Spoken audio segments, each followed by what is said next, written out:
Part 2 ng ating ginagawang standard kanina. Yan, kinalas-kalas ko na po. Ito po naging sira ng gearbox niya. Pinaka-gear. Basag. Ayan. Tapos guys, ito na rin yung mga piyesa niya. Ayan. Kinalas-kalas ko na lahat. Ayan. Tornilyo, ayan.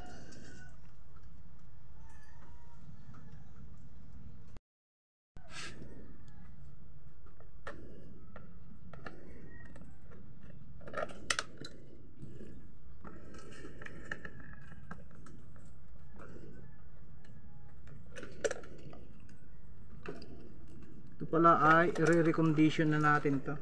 Guys, re-recondition na. Para hindi na ano.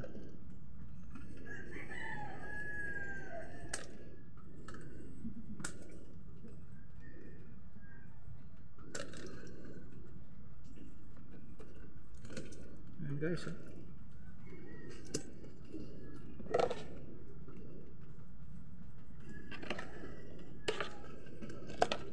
Yan, lahat yan guys, hanggang na.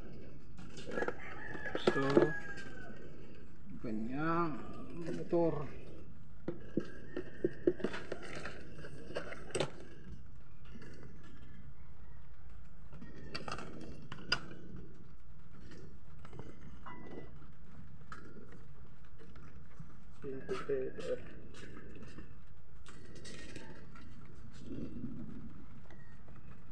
Ayos na din. Guys, nagluto ng adobo, nalimutan ng patatas.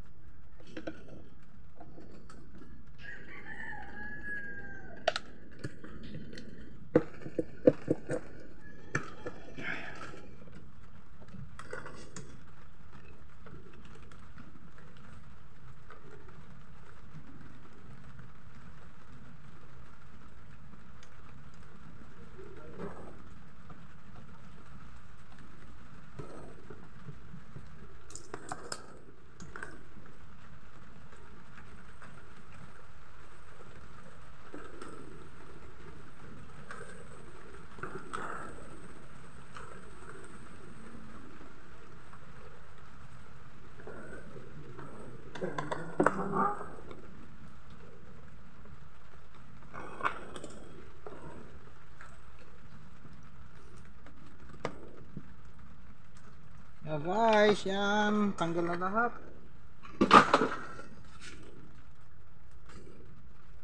Ano lang.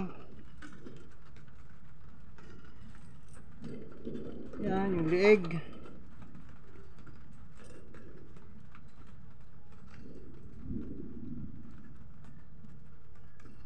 Yan, tanggal na rin.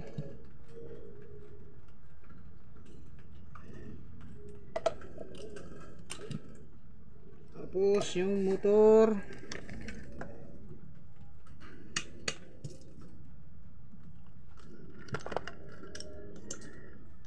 kita ba guys? Kita ba? Ayan, baka hindi kita, sabihin nyo lang pag hindi kita.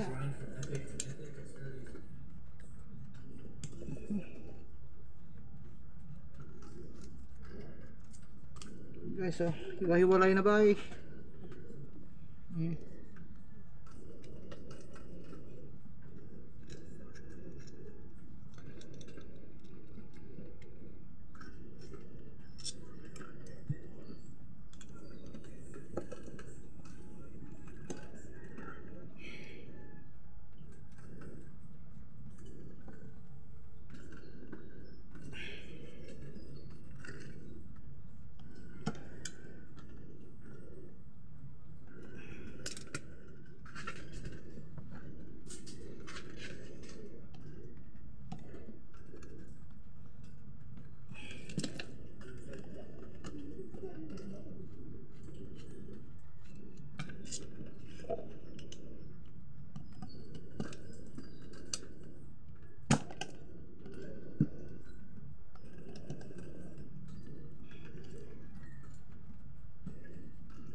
Yan, hiwa-hiwalay na.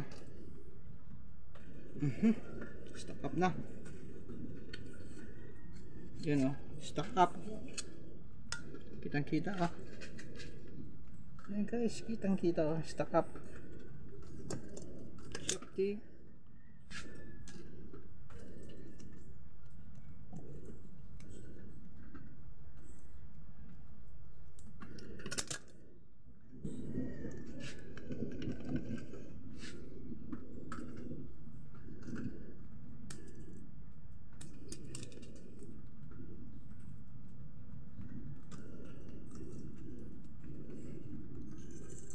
Guys, ibang iba talaga pag standard ang motor yan perfect na perfect ang pagkaka-winding. Okay,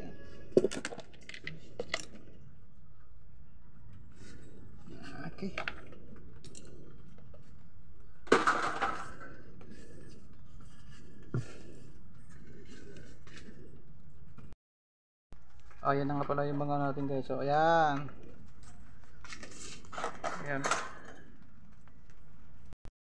piyesa niya, ito yung kanyang motor, yung neck, pinakaliig. Yan.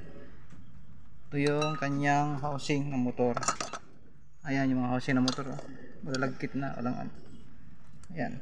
Ito yung kanyang switch, ito kanyang rotor.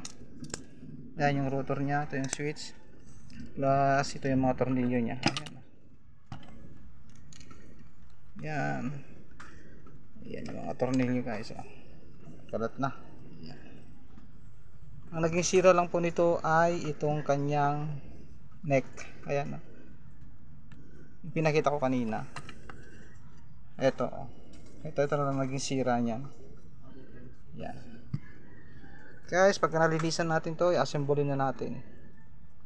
Abangan sa part 3. Okay guys, thank you.